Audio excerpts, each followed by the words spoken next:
తండ్రి అయిన దేవునికి మహిమ కలుగునుగాక. ప్రభువును ప్రియరక్షకుడైన యేసుక్రీస్తు నామంలో సహోదరులైన వారందరికీ హృదయపూర్వకమైన వందనాలు తెలియజేసుకుంటున్నానండి. చిన్న ప్రార్థన చేసుకుని కార్యక్రమం ప్రారంభించుకుందామండి.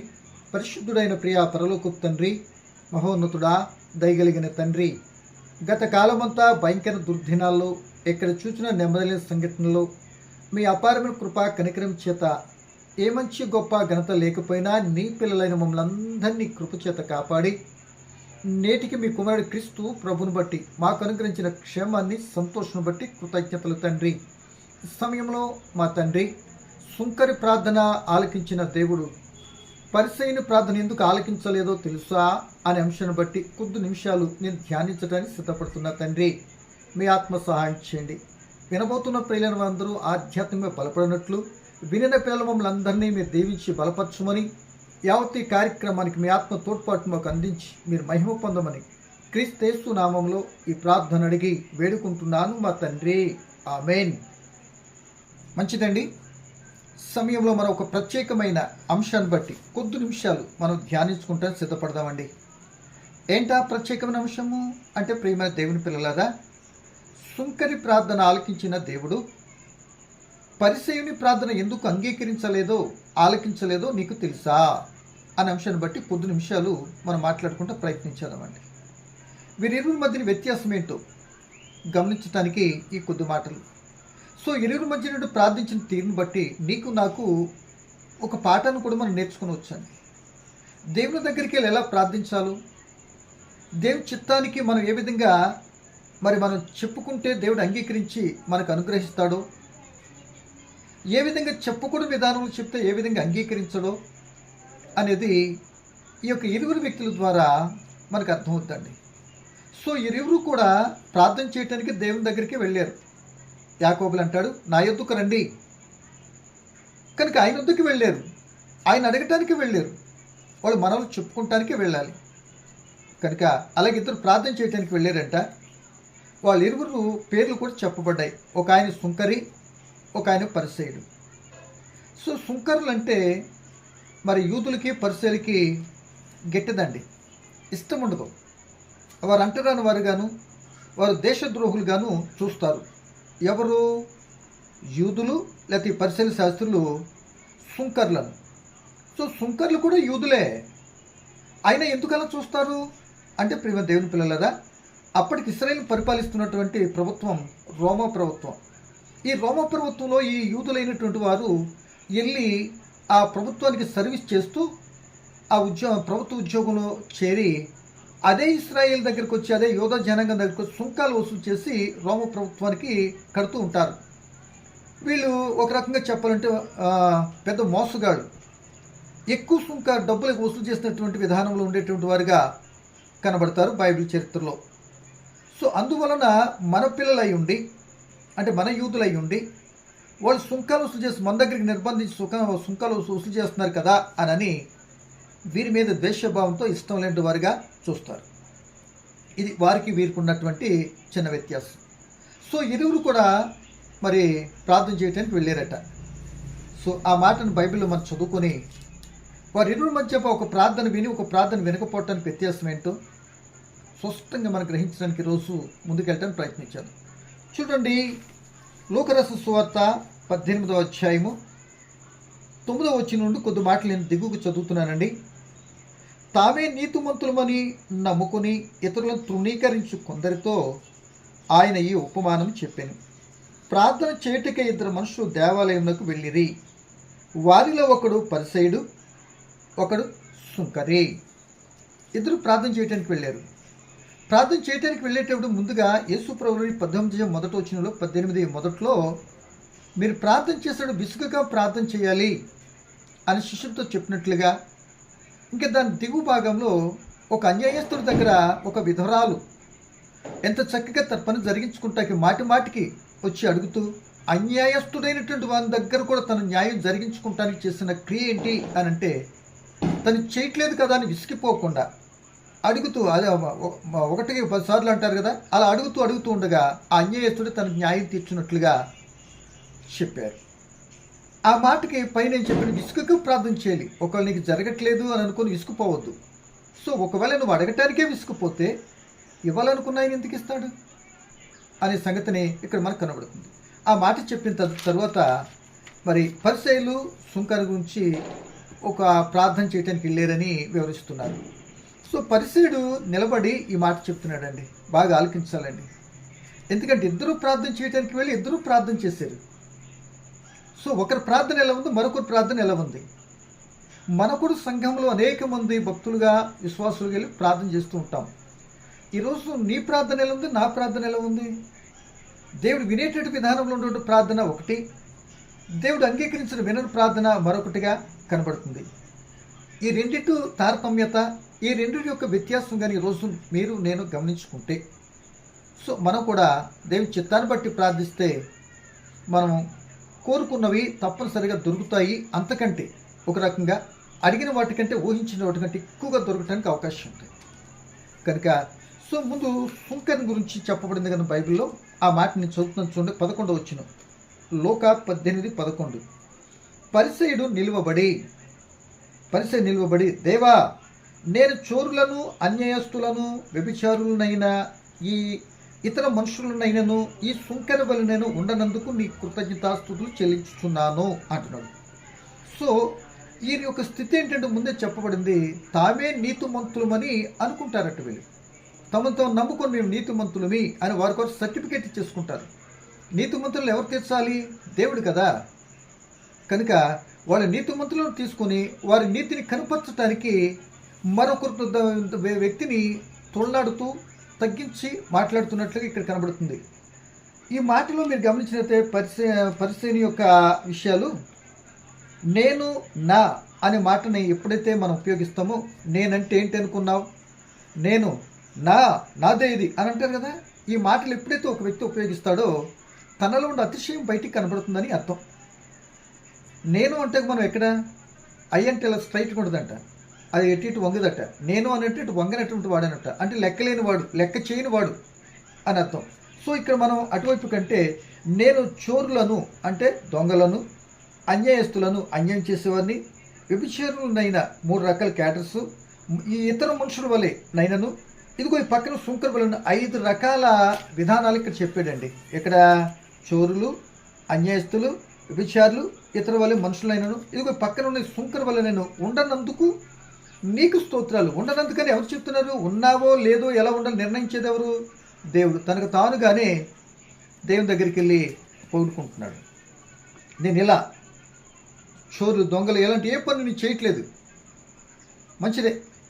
సో ఇంకేమంటున్నాడంటే, చేయకపోతే మంచిదే పోనీ, కానీ ఇంకేమంటున్నాడంటే అలా చేయట్లేదు అని నువ్వు అనుకున్నప్పుడు, నీ మనసాక్షి అంత గట్టిగా బలంగా మాట్లాడుతున్నప్పుడు, ఆ మాటలు దేవుడు అంగీకరించి ఉన్నట్లయితే నువ్వు చెప్పినటువంటి మాటను తాను అనుకున్నటువంటి నీతిమంతుడు, తాను అనుకున్నటువంటి వ్యక్తి నీతిమంతుడుగానే ఉన్నాడనేటువంటి విధానానికి మనం కూడా గ్రహించవచ్చు. సో ఏం జరిగిందో చూద్దాం. అంత మాత్రమే కాకుండా ఇంకా తర్వాత 12వ వచనం, వారంలోకి 2 మార్లు ఉపవాసం చేయొచ్చు. వారానికి 2 మార్లు ఉపవాసం ఉంటారట. బాగా గమనించాలి. సో ఇంకేమంటున్నాడే, నా సంపద అంతట్లో 10వ వంతు చెల్లించుచున్నానని తనలో తాను ప్రార్థించుచుండెను. బయటికి ఎక్కడికి వినబడట్లా, తనలో తాను అనుకుంటున్నాడట. తనలో తాను అనుకున్నది కూడా బయటికి ఎవరికి వినబడకపోయినా తన మనసులో ఉన్నటువంటి భావన, ఏమేం మాట్లాడుతున్నాడో, ఎవరి మీద తన స్థితిని ఎలా చెప్పుకుంటున్నాడో ఇదిగో దేవుడు తన గ్రంథంలో వ్రాయించాడు.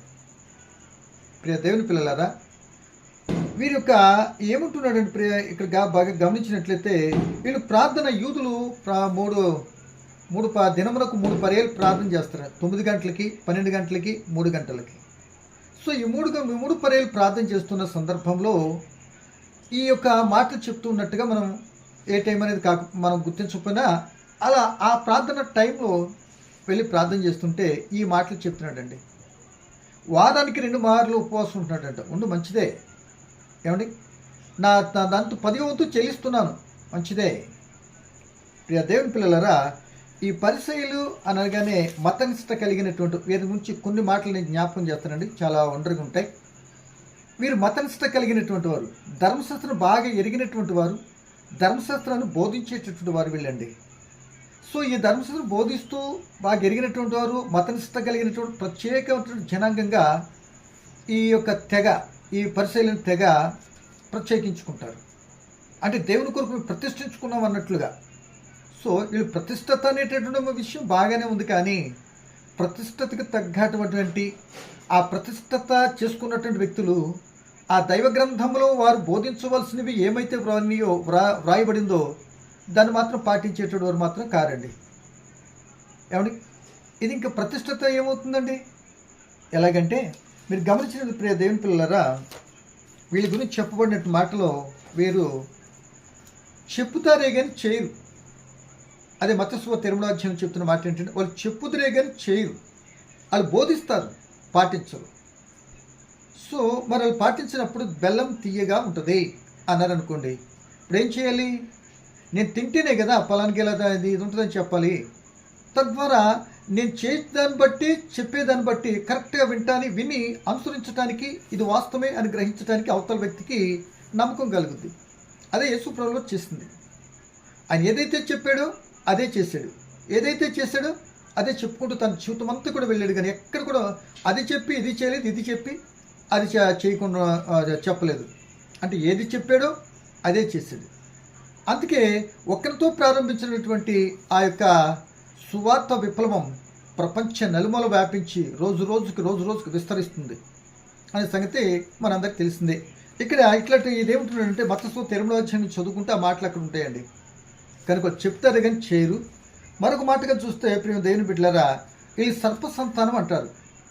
అదే మత్తయి 8వ అధ్యాయం 33వ వచనంలో చదువుకున్నట్లయితే వీరు సర్ప సంతానం, సర్పపు పిల్లలు. అంటే వీళ్ళు ఎలాంటి వాళ్ళు అంటే, సర్ప సంతానం అంటే సర్పం అంటే పాము, పాములు మీరు, మీ నుండి వచ్చినటువంటి పాము పిల్లలో, మీరు పాము పిల్లలో అంటున్నాడు. అంటే వీళ్ళకి ఎంత పగో తెలుసా? ఎంత పగ అంటే, పాము ఎంత పగబడితే దాన్ని కట్టడానికి అనేక విషయాలు ఎలా జారిపోయి తప్పించుకుంటుందో, అనేక రకాలుగా పగతో ఎన్నో కార్య చేసినటువంటిగా, పాములు పగపట్టినట్లుగా యేసుప్రభువు చంపే విషయంలో ఆయన చేతులు ప్రారంభముని కడ వరకు చంపేంత వరకు పగ చల్లారలేదండి. వీరు సర్ప సంతానము అని చెప్పబడ్డారండి. వీళ్ళు వేషధారులండి, వేషధారులు. వీళ్ళు ప్రార్థన ఎక్కడ చేస్తారంటే సెంటర్లలోనూ, ఆ యొక్క నలుగురు సెంటర్లో ఉన్నటువంటి వాళ్ళు వేషధారులు చేసే ప్రార్థన ఏంటంటే సెంటర్లో ఉండి ఓ దేవా అని అంటూ నలుగురు వినేటట్టు, మనుషులు మెప్పులు పొందేటటువంటి వారుగా ప్రార్థన చేస్తారు. అలాగే ధర్మం చేసినప్పుడు కూడా నలుగురు చూసేటట్టే చేస్తారు. కుడి చేతికి ఇచ్చింది ఎడమ చేతికి తెలియకూడదని గ్రంథంలో రాస్తే వీళ్ళు బహిర్గతంగా డప్పు కొట్టించుకుంటూ కూడా చేస్తారు. అనే సంఘాలు కూడా ఇలాగ ఉంటాయి. ప్యాన్ మీద పేరు ఉంటుంది, లేకపోతే మైకులు అయ్యగారు అమ్మగారు ఇలా ఇచ్చారు, ఇన్ని వేలు ఎంత చదివించారు. సో మనం చదువుకుంటాం, కానీ మనం కూడా పరిశీలిలాగానే చాలా సంఘాల్లో దైవజనులు చదవటం, చదివించుకోకపోతే వాళ్ళ మనసు నెమ్మది ఉండదండి కొందరికి. నేను కాబట్టి ఇచ్చాను అన్నట్లుగా, నీకు దేవుడు ఇస్తేనే దాంట్లో కొంత ఇచ్చేవి తప్ప నీకెక్కడదే, నాకెక్కడదే చెప్పండి. దానికి పెద్ద బిల్డప్ మనకి అవసరం లేదు. ఇలాంటి పరిశీలన క్రియలు అవసరం లేదు. సంఘంలో ఇట్లా చదవసరం లేదు. నువ్వు ఇచ్చేవా లేదా నీకు కలిగిన దాన్ని బట్టి నీ మనసాక్షి దేవుడు తెలుసు. మరి దేవుడు ఏమి ఇవ్వాలనుకుంటున్నాడు, దాని ప్రతిఫలం నువ్వు ఆయన ద్వారా పొందుకుంటావు, అంతవరకే. ఆల్రెడీ దైవజనులు మీ కొరకు ప్రార్థిస్తారు మంచి ఇచ్చినందుకు, సరిపోతుంది.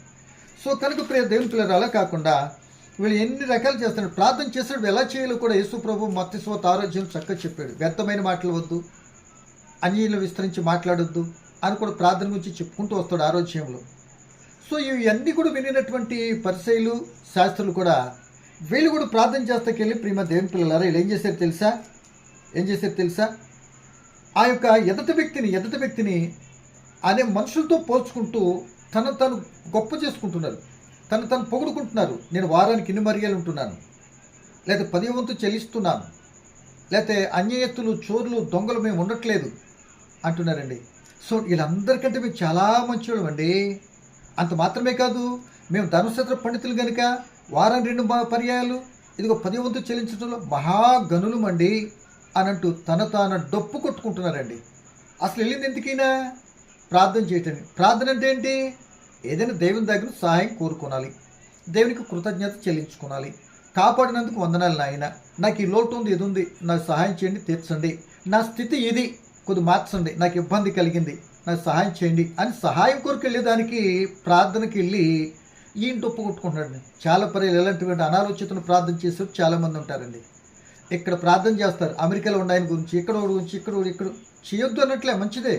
కానీ దేనికి చేస్తున్నావు? ఇక్కడున్న పరిస్థితి ఏంటి ఆలోచించాలిగా. ఇప్పుడు రక్షణ గురించి చేస్తున్నావా, లేకపోతే వాళ్ళు పొగుడుతున్నావా అనే సంగతిని చూడాలి, గ్రహించాలి. అది కరెక్ట్ కాదని కూడా దేవునికి లేఖనాన్ని బట్టి మనం చూస్తున్నాం. కానీ ఈ సమయంలో ప్రియ దేవుని పిల్లలరా, వీళ్ళు ఏం చేస్తున్నారంటే వారానికి 3 పర్యాలు ఉంటున్నాడు, మంచిదే. కానీ వీళ్ళు 10వ వంతు కూడా చక్కగా చెల్లిస్తున్నాడట.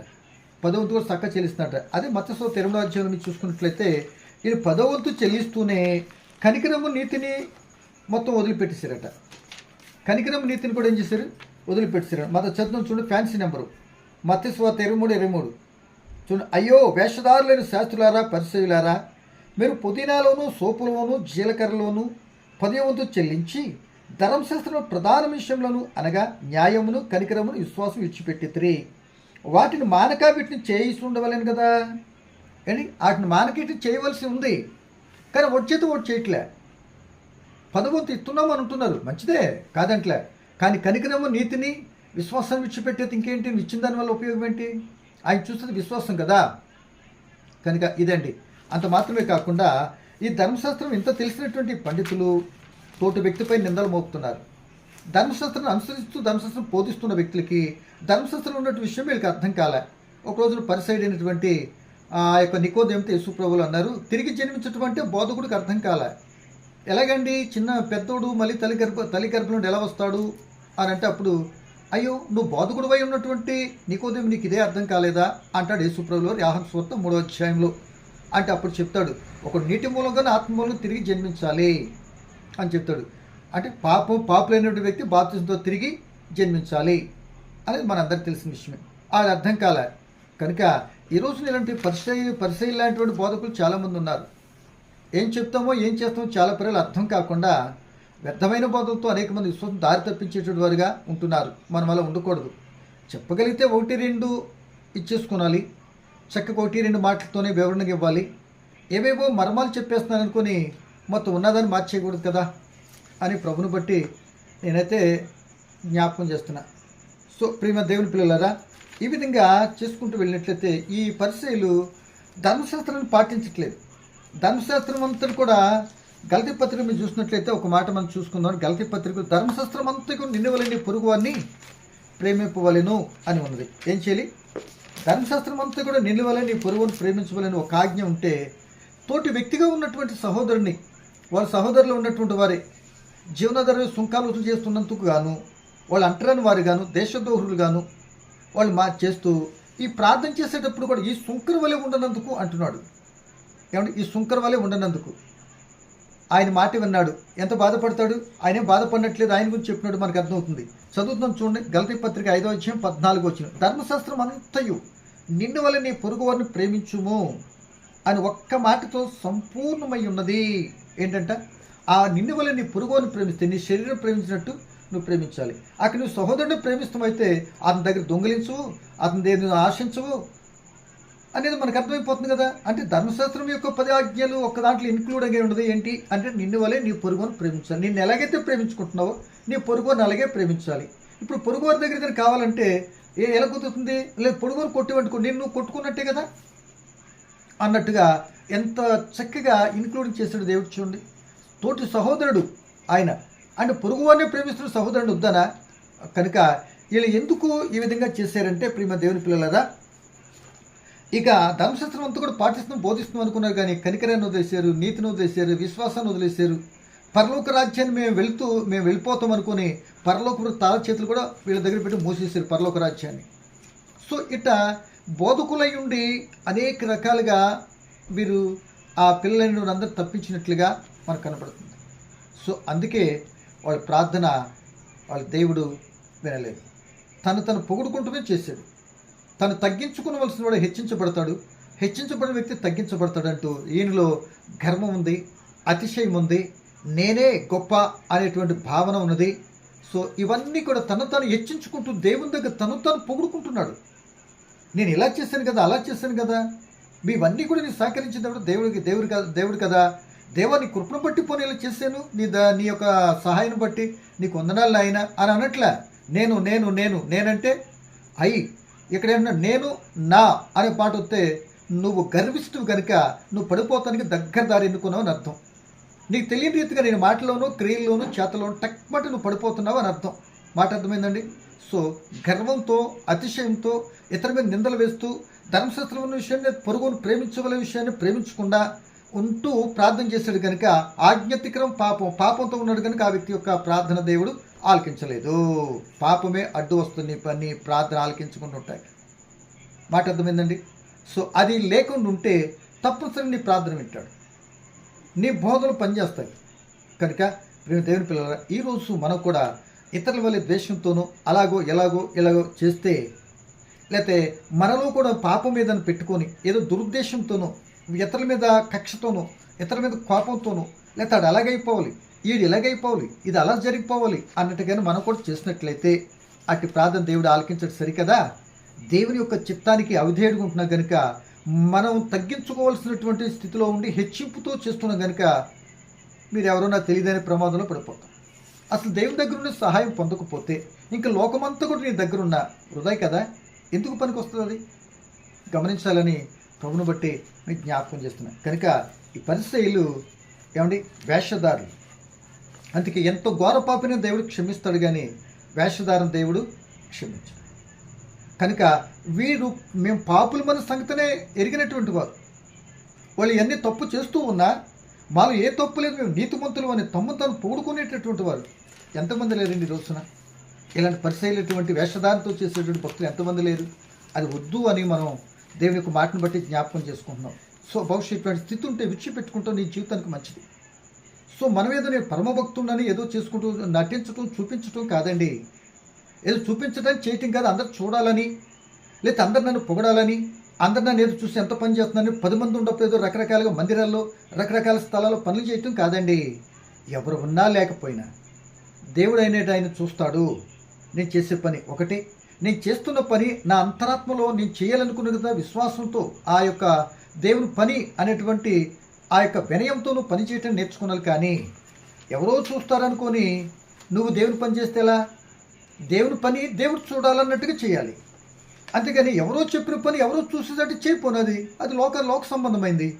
లోక సంబంధమైనటువంటి పనిగా దేవుని పని లోక సంబంధంగా చేస్తూ లోకులు చూడాలనుకుని చేయకు.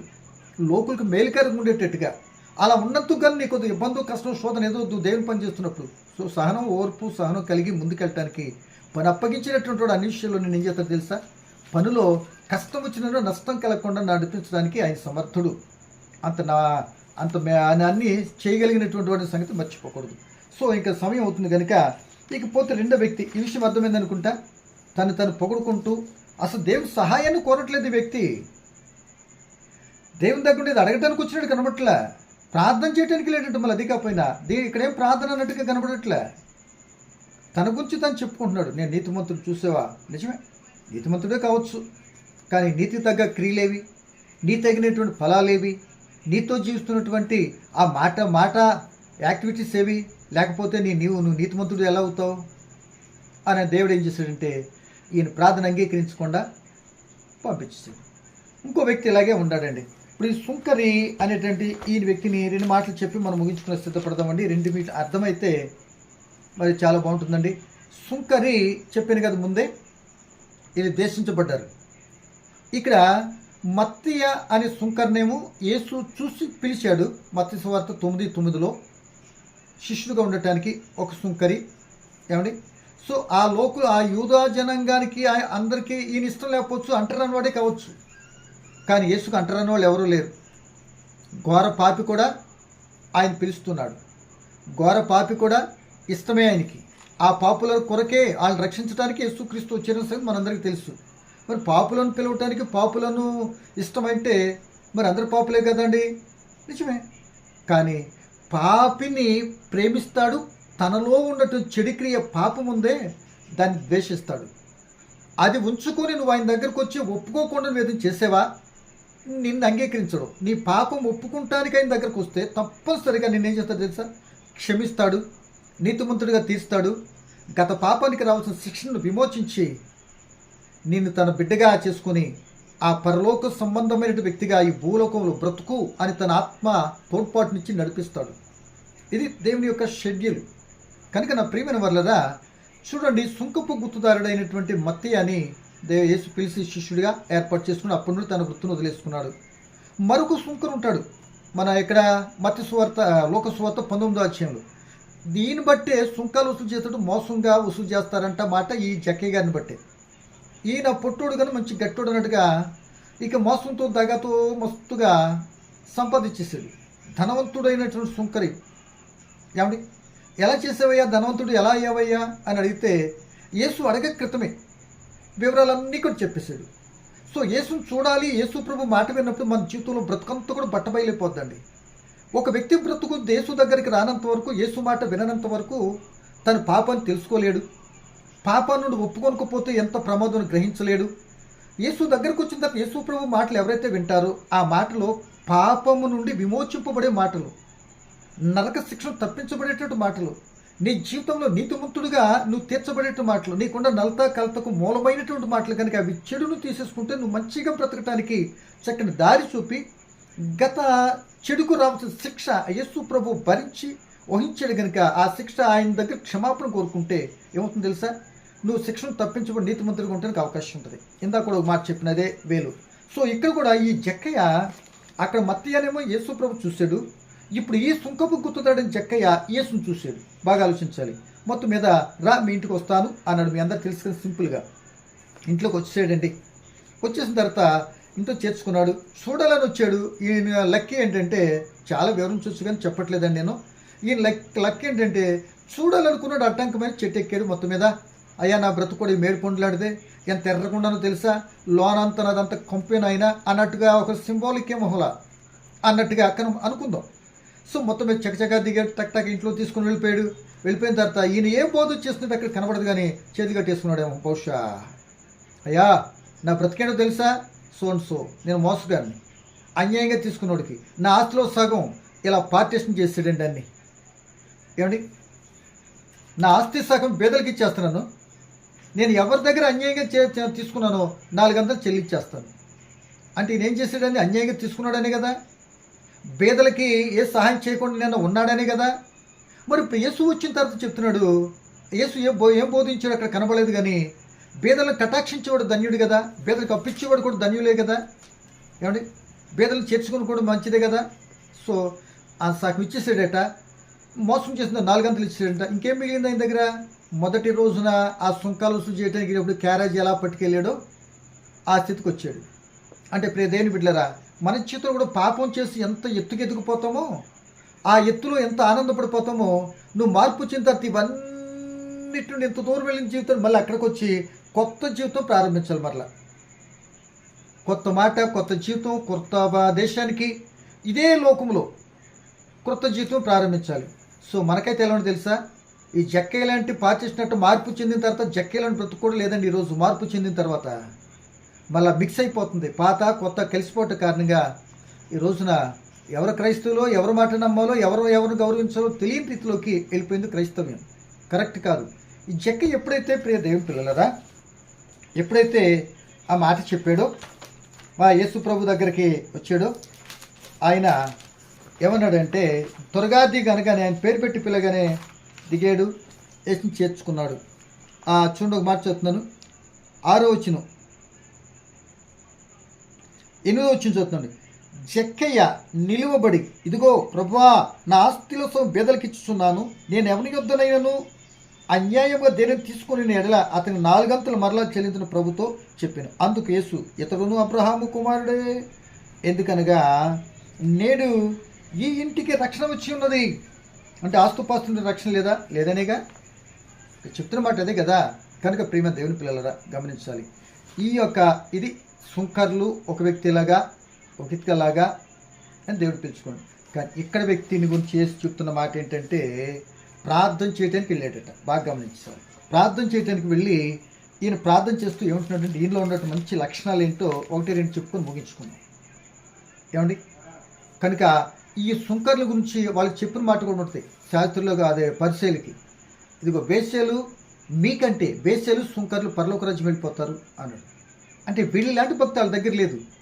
ఎందుకు లేదు? వాళ్ళు పరిశీలకి వీళ్ళని చూసి అంటరాని వరకు చూస్తున్నారు తప్ప వీళ్ళు మనుషులే. ఒక తొట్టుపడ్డారు, ఏదో తెలియక చేశారు, వారు సరి చేస్తే చక్కటి బ్రతుకుతారు అన్నది లేదు. వాళ్ళు చూసి వీళ్ళు చిదరించుకునే టైపు చాలామంది క్రైస్తవులు ఉంటుందండి. సంఘాల్లో కూడా ఈ జాడ్యం పోదండి. వాళ్ళు తక్కువ వాళ్ళు, వీళ్ళు ఎక్కువ వాళ్ళు, వాళ్ళతో మాకు కలవదండి, వీళ్ళతో కుదరదండి, అది నాకు నచ్చదండి. మరి ఇంకెందుకు నువ్వు క్రైస్తవుడు అయ్యావు? తోటి వ్యక్తిని ప్రేమించడం ఏదో చేయకపోతే నీ ప్రార్థన దేవుడు ఎలా ఆలకిస్తాడు? ఈ పరిసైడ్కి నీకు పెద్ద తేడా ఉంది అనే సంగతి కూడా ఇప్పుడు గమనించడానికి ఈ రెండు మాటలండి. చూడండి ప్రియ దేవుని పిల్లలారా, 13వ వచనం లోకసువార్త 18:13. అయితే సుంకరి దూరమున నిలిచుండి ఆకాశంపై కన్నులెత్తుటకైన ధైర్యం చాలక రొమ్ము కొట్టుకొనుచు, ఏంటంటే ఆకాశంపై కన్నులెత్తడానికి ధైర్యం చాలేదట. అంటే ఎంత భయపడుతున్నాడో చూడండి. నిలబడ్డాడు, ధైర్యం చాలక ఆకాశం కన్నులెత్తుండు. ఒక వినయంతో, ఒకటి భయభక్తితో, విధేయతతో తన స్థితిని గ్రహించిన వ్యక్తిగా మనకు కనబడుతున్నాడు. తన స్థితిని గ్రహించాడు. నేను ఎవరినో నాకు అర్థమైపోయింది, నేను ఎక్కడ ఉన్నానో గ్రహించాను, ఇక్కడ ఎందుకు వచ్చానో నాకు తెలిసింది, ఇక్కడ ఏది నాకు అవసరం ఉందో నాకు అర్థమైంది కనుక అదే నేను చెప్పి అది నువ్వు పొందుకొని వెళితే నా బ్రతుకు అంతకంటే ధన్యకరం లేదు అని ఇదిగో ఈ సుంకరి ద్వారా మనం తెలుసుకుంటానికి అవకాశం ఉందండి. ఆయన ఏమంటున్నాడు? ఆకాశం కన్నులెత్తడానికి కానీ ఏం చాలేదంట? ధైర్యం చాలేదట. ధైర్యం చాలేదు, వినయంతో నిలబడిపోయాడు. ఏమండి మనమైతే దేవునికి ఆంక్షలు విధించేటట్టు చేస్తాడు. మనం ఈ మధ్యకాలంలో ఈ మధ్య ఛానల్ బట్టి ఏమంటున్నారంటే, ఎవరైనా సరే ప్రార్థన చేసిన అగును గాక, జరిగేది గాక, అవును గాక, అవును గాక అని ఆయన ప్రార్థన చేసి తీదవును గాక అని రికమెండేషన్ ఏంటి? ఇది ఎక్కడుంది అసలు? చేసినప్పుడు ఆమెనంటూ అందరూ ఏకీభవిస్తున్నారు కదా, మళ్ళీ ఎక్స్ట్రా నోట్ ఇది అవసరం. అది అక్కడ జనాలు వినాలనా? ఏమండి ఇదేంటండి? పోనీ ఎక్కడ ఉంది ఇక్కడ? అలాగా సక్క వినయ విద్యలతో దేవుని దగ్గరికి చెప్పుకోవాలి కానీ అలా చేసేయి ఏంటంటే కమాండ్? దేవుని దగ్గరికి వెళ్ళి వినయ విద్యలతో మనకు కావాల్సింది అడుక్కుంటానికి అంత డిమాండ్ పెడితే ఎలాగండి అనే సంగతి కూడా మనం గమనించుకున్నాను. ప్రభుని బట్టి నేనైతే జ్ఞాపకం చేస్తున్నాను నా విధానాన్ని. సో ఇక్కడ చెప్తుంటే దేవుని పిల్లలారా, ధైర్యం చాలక అంటే దేవుని దగ్గరికి వెళ్ళేదానికి ఈ యొక్క పరిసైడు ఎంత ధైర్యవంతుడు అంటే నేను ఎది చేతుని చెప్తున్నాడు. ధైర్యం చాలక. ఎందుకు ధైర్యం చాలేదు? తనలో పాపం ఉంది. అందుకేమంటున్నాడు అంటే, పాపిని నన్ను కరుణించుమని పలికెను. నేను ఎవరినో తెలుసు, వినయ విద్యలతో ప్రార్థించాడు. పాపిని నన్ను కరుణించు అని బైబిల్కి వెళ్ళి చిన్ని ప్రార్థనగా తీసుకుంటే, చిన్ని ప్రార్థన పాపినైనా నన్ను కరుణించు అని ఒక మాట పలికేటప్పటికి దేవుని దగ్గర చేరిపోయిందండి. దేవుడు వెంటనే ఆ ప్రార్థనకి రెస్పాండ్ అయ్యి ఆన్సర్ ఇచ్చి ఆ వ్యక్తిని ఏం చేస్తే తెలుసా? నీతిమంతుడిగా తీర్చేయడని లేఖనాలు సెలవిస్తుందండి. అంటే ప్రేమ దేవుని పిల్లలారా, ఒకవేళ మనం ఎన్నో పర్యాలు రోజంతా కూడా ఎన్నో రకరకాల చెడు క్రియలతో, చెడు తలంపులతో, చెడు ఉద్దేశాలు, చెడు నడకలతో, చూపులతో ఉంటాం.